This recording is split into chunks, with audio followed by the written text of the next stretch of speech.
Okay, I'm hoping this video as well is a little bit of review for you, right? Where you're once again just expanding on systems of linear equations, but this time we're going to have three variables, which we should have done last year, and we're going to have some applications. So to get us warmed up, if we have something like this first one, there are three variables, but notice the thing that makes life easy here is that you have z equals 5 to begin with. So once you have one of the solutions, you can go ahead and take it and plug it in.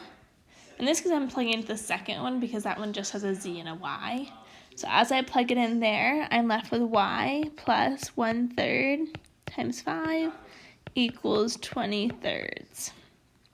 So y equals y plus 5/3 equals 20/3.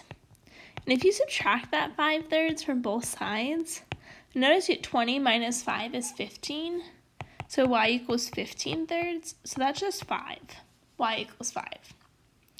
Okay, if you wanted to make your life easier and you really don't like working with fractions, just as like a little side note here, actually I'll show you on the next one. So here I now have x plus 1/6, and I know y is 5, so times 5, plus 1/3 times z is 5 as well, equals 5/2.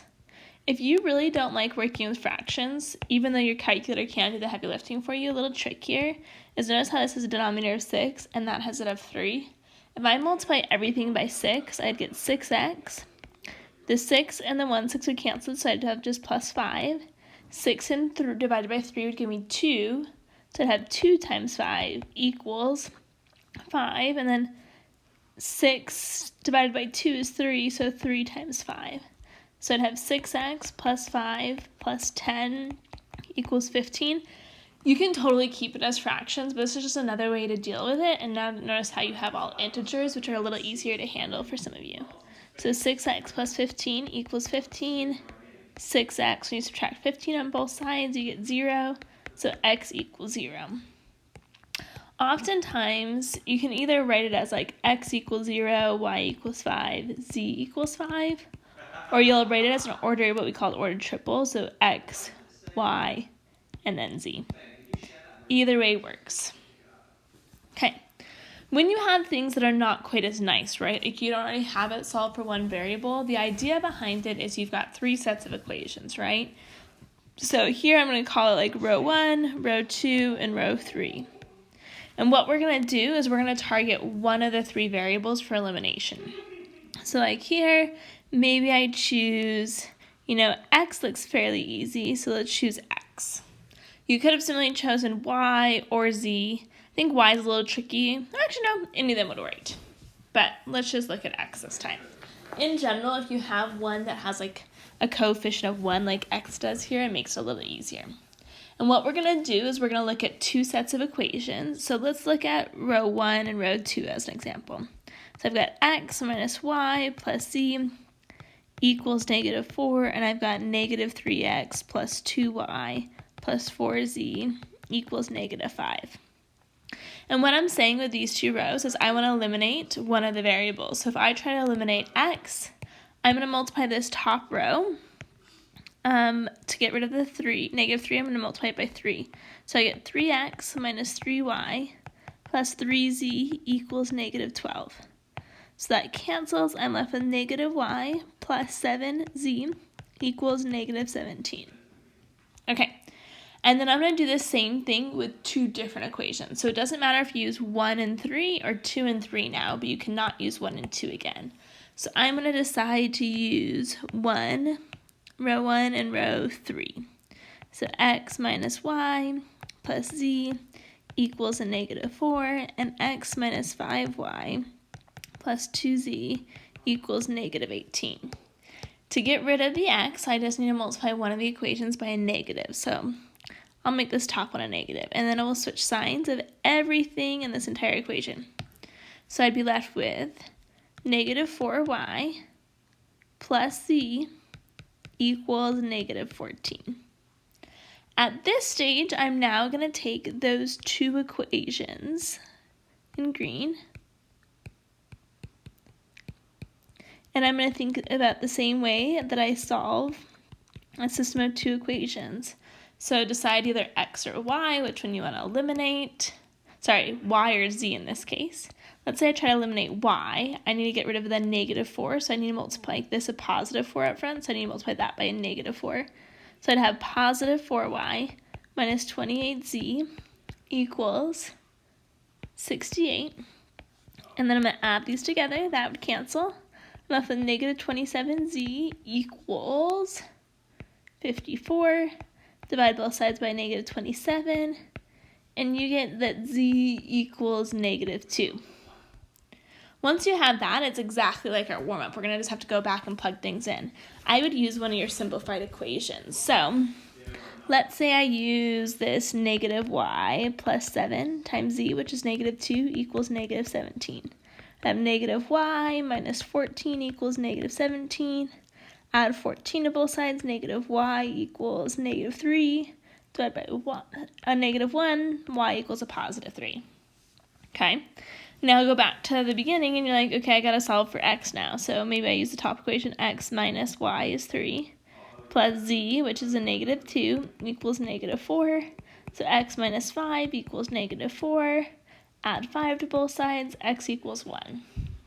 So x equals 1, y equals 3, and z equals a -2. It does say here to identify as consistent or inconsistent, so since it has a solution, it is consistent. And since it is not infinite, we're going to say it's independent. Okay, let's look at the next one.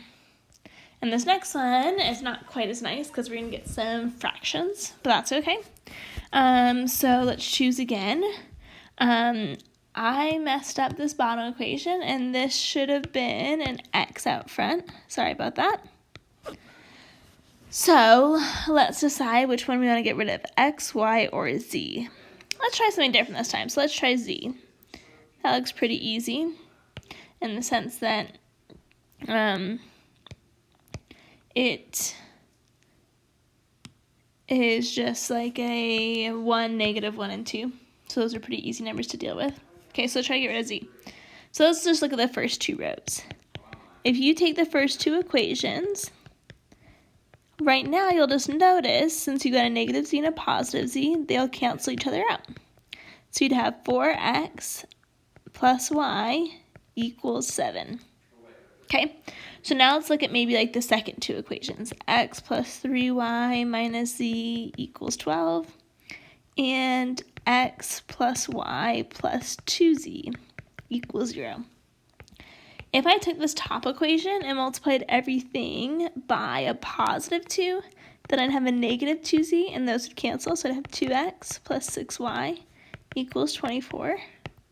So I have, 3x plus 7y, that cancels, equals 24. So now if 4x plus y equals 7, 3x plus 7y equals 24.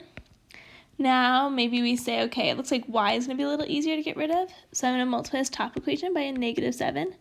-28x minus 7y equals -49. I'm going to add these together. -25x equals a -25. So x equals 1. Oh, maybe we don't get fractions. You're saved. Okay. Now that I got x is 1, plug it back in. Maybe I'm going to plug it into this 4x plus y equals 7. And then rather than x, though, I'm going to plug in 1, plus y equals 7. So 4 plus y equals 7. Y equals 3. And then we got to plug it into one of the equations you choose. I'm going to plug into that top one. So 3 times 1 minus 2 times 3 plus z equals -5. 3 minus 6 plus z equals -5. -3 plus z equals -5. Z equals a -2. So x equals 1, y equals 3, and z equals -2. I lied. No fractions. However, there is one solution, so that means that it is consistent and independent. Right? Independent. Okay, let's look at the next one. This one, I would probably choose y to get rid of in those first two, because if I get rid of y, then I'm just left with x and z in that bottom one. So Oh, actually it doesn't really matter because there's no x in that second one either. Well, let's still do it. So let's take these first two equations, which is 4x minus y plus z equals 5. And let's get rid of the 2y plus 6z equals 30. And let's try to get rid of the y. So let's multiply this top equation by 2. We'd have 8x minus 2y plus 2z equals 10. And we're going to add those together. So 8x plus 8z equals 40. So now I've got that equation, 8x plus 8z. I'm going to write it over on the right, actually. 8x plus 8z equals 40. And I've got an x plus z equals 5. So let's say I try to get rid of x. I'm going to multiply this whole bottom thing by a negative 8. I have negative 8 minus 8x minus 8z equals a negative 40. So if I add those together, I get 0. This is also 0 equals 0. And if you have 0 equals 0, that means it's a true statement, so there's infinite solutions. Since there is an answer, we call it consistent. And then these are dependent because they are the same equation. Okay. One last one that's just algebra, and then we're going to do some word problems. Okay. This one, once again, I mean, notice the bottom one just has x and y, so let's try to get rid of z, which I think if we just take those first two equations, you'll notice you have a positive z and a negative z, so they should just cancel out if you add them together. So you get 3x minus 3y equals a positive 3. And I'm trying to combine that with the equation below, which is x minus y equals 2. So if I wanted to cancel out x's, I'm going to multiply this bottom one by a negative 3. So negative 3x plus 3y equals negative 6. So as I look at add the first and the third equation there, we get 0 plus 0 equals negative 3 this time. However, that is not a true statement, so there is no solution, which means the system is inconsistent. Okay. Now we've got some word problems. So the top three, we're solving these contexts. We're going to have to write the equation and solve like we did previously. So the top three sources of oil imports in the U.S. in the same year are Saudi Arabia, Mexico, and Canada. So just to keep things consistent, I'm going to call this X, Y, and Z. You could use like S, M, and A, or C. Actually, let's be a little bit, I'll call this A because the A is a little easier to tell than S, an M, and a C for fun. Okay, the top three countries account for 47% of oil imports. The United States imported 1.8% more from Saudi Arabia than they did from Mexico, and 1.7% more from Arabia than they did from Canada. Saudi Arabia. What percentage of the United States oil imports were from these three countries? Okay, first of all, since this is a percentage problem, it is up to you, but we either need to decide to move everything to decimals or leave everything as percents. I think we'd be okay here just to leave everything as a percent, but make sure we stay consistent. So we're saying, hey, since all these three countries, so if we added them together, we should get 47% of the imports. And then they did 1.8 more from Saudi Arabia than they did from Mexico, which be a little careful here. That really means Saudi Arabia has Mexico plus an additional 1.8. And then 1.7 more from Saudi Arabia than they did from Canada. So once again, Saudi Arabia equals Canada plus 1.7. Okay. So I may just rearrange these equations so we have the two variables on the same side. So I'm just subtracting the A and the C. And now we've got our three different equations. I'm going to go ahead and take this first and second one. And just by adding them together, I will have eliminated m. So I get 2a plus c equals 48.8. Now that I've got that, I can combine it with this one. 2a plus c equals 48.8. Once again, notice the c's, if I just add it together, will cancel. So I'd have 3a equals 50.5. So to solve for a, we divide both sides by 3, and a equals, we'll round that to, we'll just call it 16.8. Okay. Technically 16.83, but well, I'll leave a 3 too. Okay. So now let's take a equals, so let's look at these equations. If I look at that second one, a, which is 16.83, equals m plus 1.8. If I subtract 1.8 from both sides, I get that m is 15.03. And then if I do the same thing, 16.83 equals c plus 1.7, and I subtract the 1.7 from both sides, I get c equals 15.13.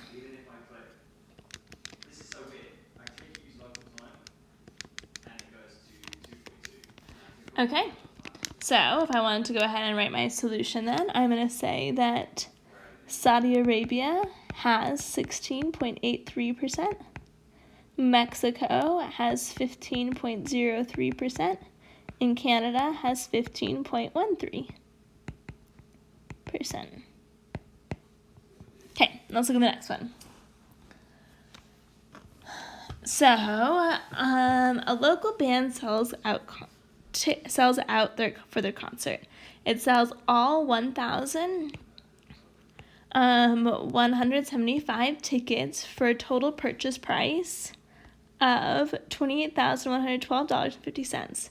The tickets were $20 for students, $22.50 for children, and $29 for adults. And the band sold twice as many adult as children tickets. So, first we gotta decide, I'm gonna let A be adults, C be children, and S be students. So, the first one, when they say all the tickets, that means the student plus the children plus the adult tickets is 1,175. Okay, next is the price. So if I do 20 times the students plus $22.50 times the children plus 29 times the adults, it's a total of $28,112.50. And then finally, twice as many adult as children. So that means there's more adult, and if I double the children, right, I actually get the amount of adult. Okay. On this one, let's go ahead and I'm going to rewrite this equation just to be a minus 2c equals 0.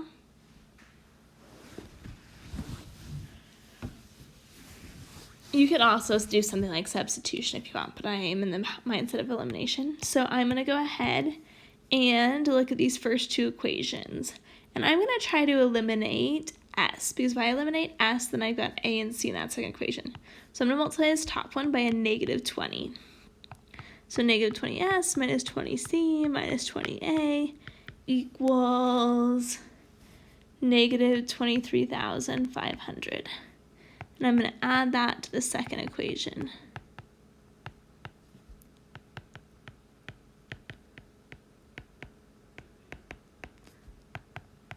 Okay, so my s's cancel nicely.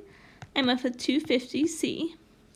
I'll just write 2.5c plus 9a equals $4,612.50. Okay, so now I have this equation, right, that I just came up with, and I've got that one up above. So I'm going to write it in that order. 9a plus 2.5c equals 4,612.50. And let's say I want this to cancel with a, so let's multiply this by negative 9. So I'd have negative 9a plus 18c equals still 0. This would cancel. I'd be left with 20.5c equals 461250. Divide both sides by the 20.5. And we end up with children had 225 tickets sold. Okay, if I go back to my other equation that A equals 2 times the children, I get that the adults had 450 tickets sold. So that just leaves the students. I think the original equation, the S plus the children plus the adults of 450 equals 1175 is probably the easiest. So 450 plus 225 is 675. Sorry, I put an equal sign. Equals 1175. Subtract 675. And we end up with the students is 500.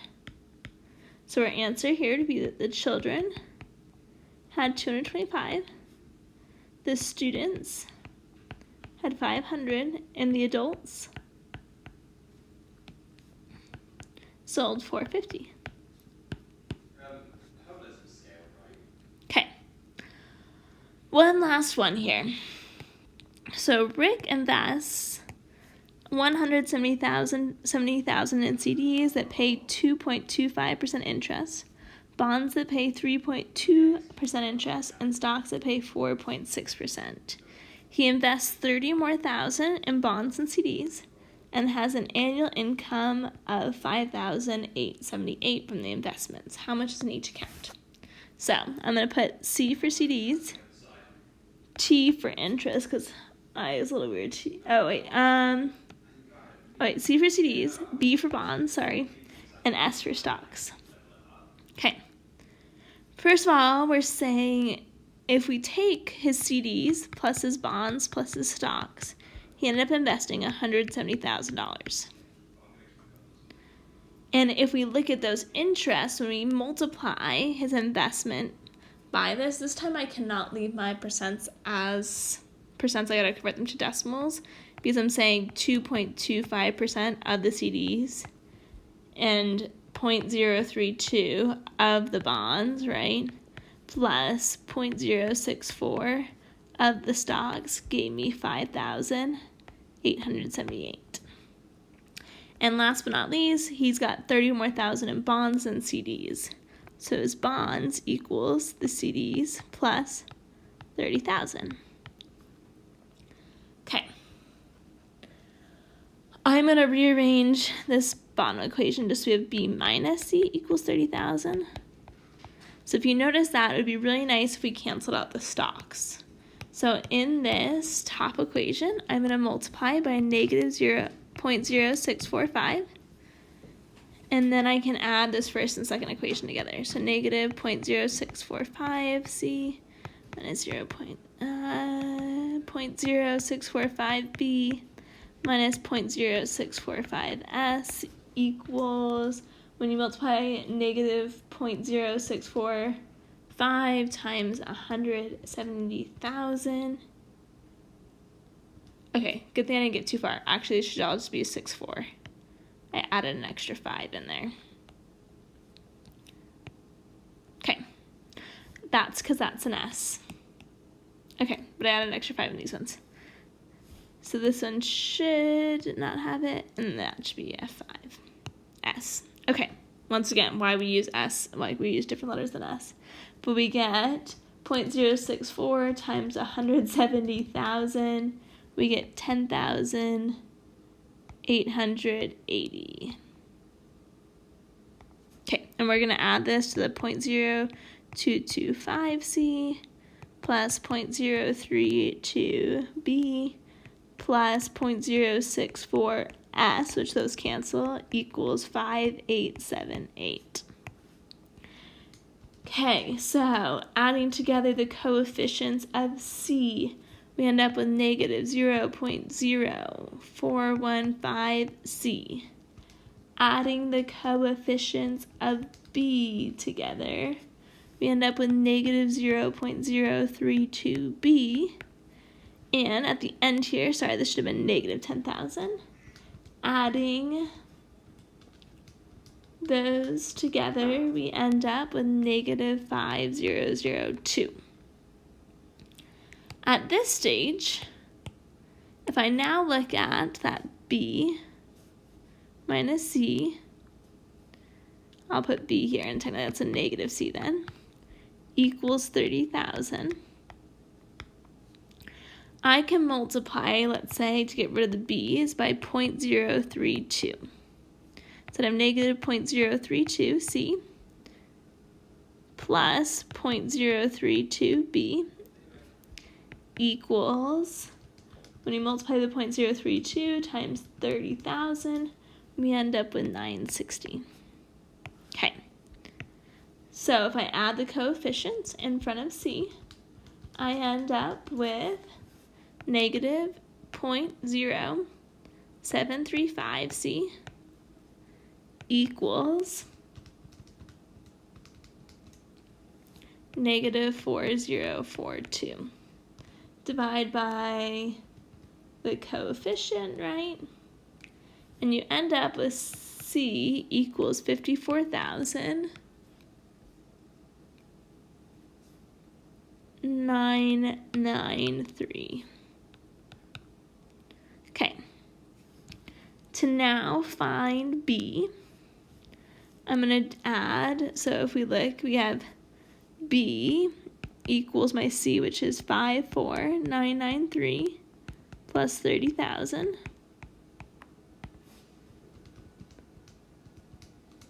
So we get B is $84,993. I'm just leaving off the cents because I'm feeling lazy. And then lastly, I'd probably go back to that first equation, that 54993 plus 84993 plus the stocks equals 170,000.